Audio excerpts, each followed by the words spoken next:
So we've had stories of people who say, oh, I delivered a cake and the client said when she cut it, it was slimy, it was drawing, it was spoilt, it was all this and all that and all that. Hello beautiful people, welcome and welcome back to my channel. My name is Oluchi Iman. On this channel I talk about cake business. I share tips and strategies on how to grow your cake business, and you're welcome to my channel. I am an international award-winning cake artist that is based in Manchester, the United Kingdom, and you're most welcome to my channel. If you're stopping by for the first time, please don't make it your last. You're most welcome to the family.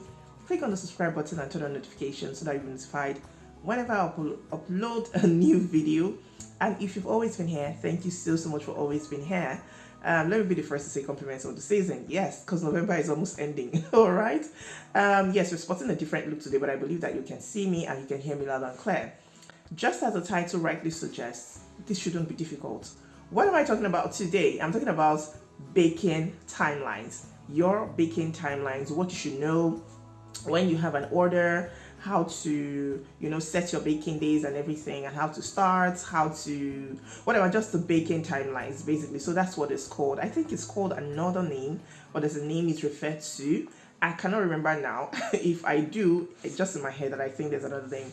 But if there is another name, I'm surely going to put it on the screen. If not, I'll just try to explain what I mean. Now, if this is something you're interested in, you're a baker or home baker, you have a storefront, and this is something you're struggling with, you want to keep on watching because I'll be right back. And you're welcome back. So I'm talking about baking timelines like I already introduced. So if you get an order, or if I get an order, let me use myself to explain so that you understand better. So if I get an order for Friday, as at the time of recording this video, it is Tuesday, okay? So if I have an order for Friday morning, now the baking timeline for me depends on when I'm going to be delivering the cake and when they're going to be using it.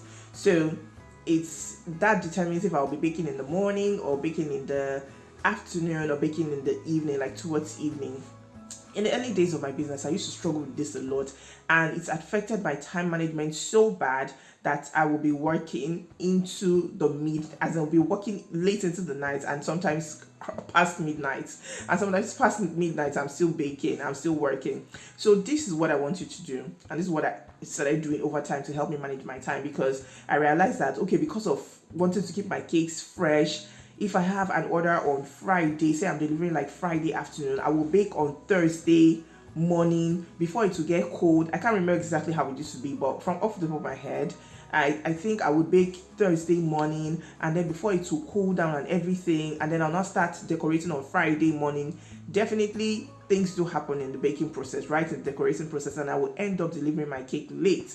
So I stopped doing that over time, and since my cakes have a good shelf life, I realized that I could, play with the timing and everything.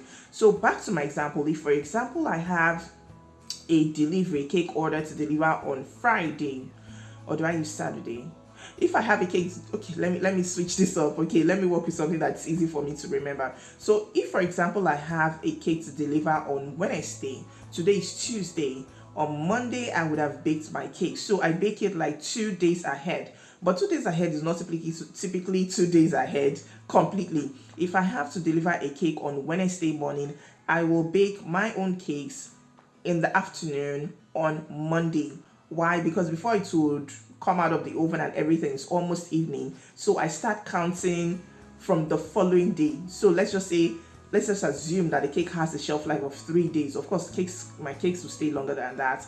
But then I just want to play safe and I don't want issues. I don't want stories that touch. So I will bake on Monday, say around 12. I'll start, prepping my pans, measuring my flour and everything. Before I'm done, mixing and then baking, it's like towards afternoon. Before it comes out, it's like around 4 or 5-ish, and then we are closing for the day. So the following day, the cakes would have cooled down and set well enough for me to decorate and do whatever I have to do. So I'll decorate on Tuesday, like today I would have been decorating by now, so that before evening I'm done with the cake. I'll take my pictures and everything, and it is set for delivery the following day. So that's how my baking timelines work, okay? Especially if I have just a single order and I don't have too much to do, I don't have too much going on. That is what I would do. If I were delivering on Friday, on Wednesday evening, what I would do would be to bake like this morning on Tuesday morning and allow it set, and then tomorrow Wednesday morning I would start my decoration. So I would decorate so that midday it's off for delivery, and before evening it's at the client's house. So that is how I work with my baking timelines. It's not cast in stone, and I'm just sharing so that you will have an idea and to help you with also managing your time and also managing the shelf life of your cakes. So we've had stories of people who say, oh, I delivered a cake and the client said when she cut it, it was slimy, it was drawing, it was spoilt, it was all this and all that and all that. There are different things that can happen that will make your cakes go bad. Okay, number one is like, I've talked about spoilt cakes before. You can check out that video. Okay, you can check out that video. Okay, I will link it somewhere for you so that you can check it out. But one of the things that affect us as bakers with our cakes going bad, or maybe the client's getting the cake and the client saying, oh, the cake is bad, it was slimy, it was not tasting nice, it tasted bad and everything, is because we bake way too early and then don't use the right preservation or preservating.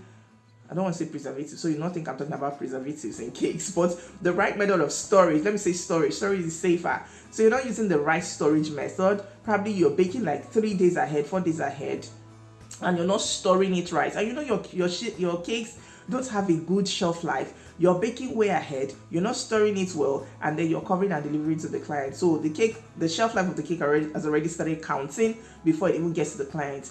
So somehow it will go bad. And then worse off if they don't use it immediately. If it's the type of client that would want a cake for Thursday and say you should deliver on Tuesday evening, and you have no idea that it's actually not for Tuesday evening, but it's for a photo shoot on Thursday, you would definitely run into troubles and the cake will go bad. So try not to bake way too early.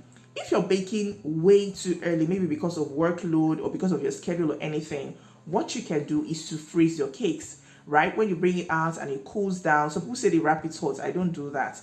I just seal in when it's still hot, and then when it has cooled down, I bring it out and I wrap up in a cling film and I store in the freezer.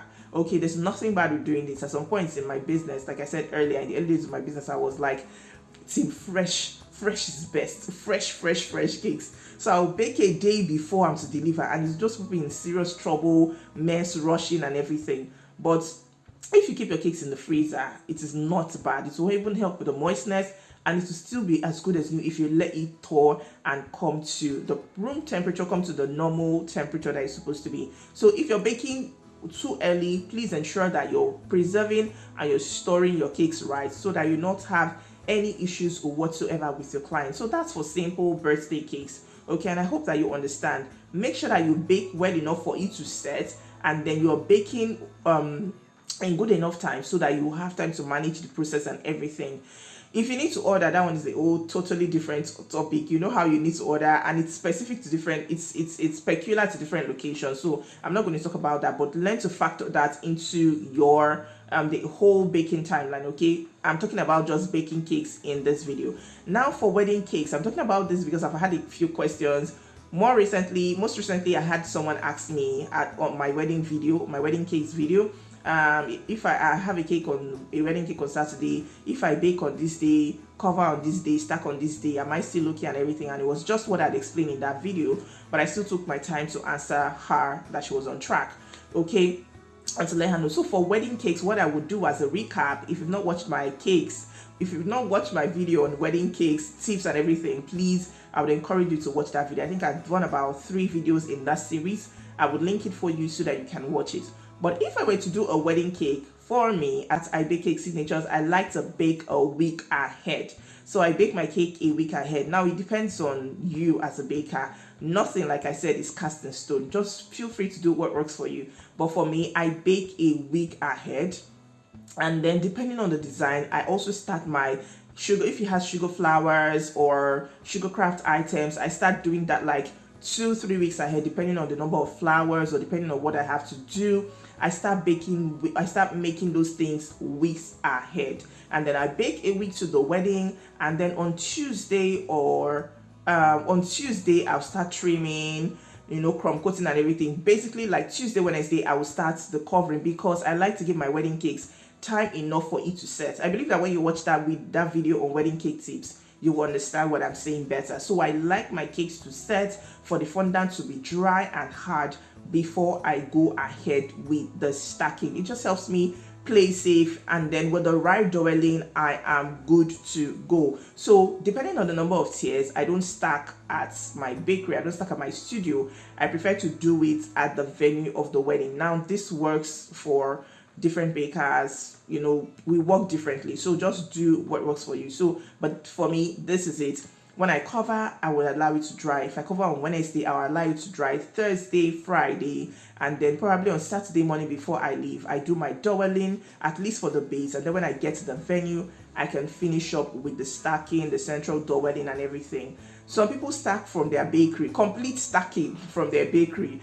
Please, if this does not work for you, don't attempt it, don't try it. If you stay in a place where the roads are not good, please don't attempt it, don't try it. Even those that are in locations where the roads are good, I have heard bakers share the stories of how they drive at a snail's pace, snail pace, just so that everything is intact and everything is fine. So this is it for baking timelines for birthday cakes and for wedding cakes on just a simple basis. And I hope that this helps you. I hope that it guides you when it comes to baking, knowing when to bake, knowing when to decorate, knowing when to trim and everything. Of course, you're also going to factor your making your buttercream or your whipped cream or your SMBC or your fondant or whatever you're using.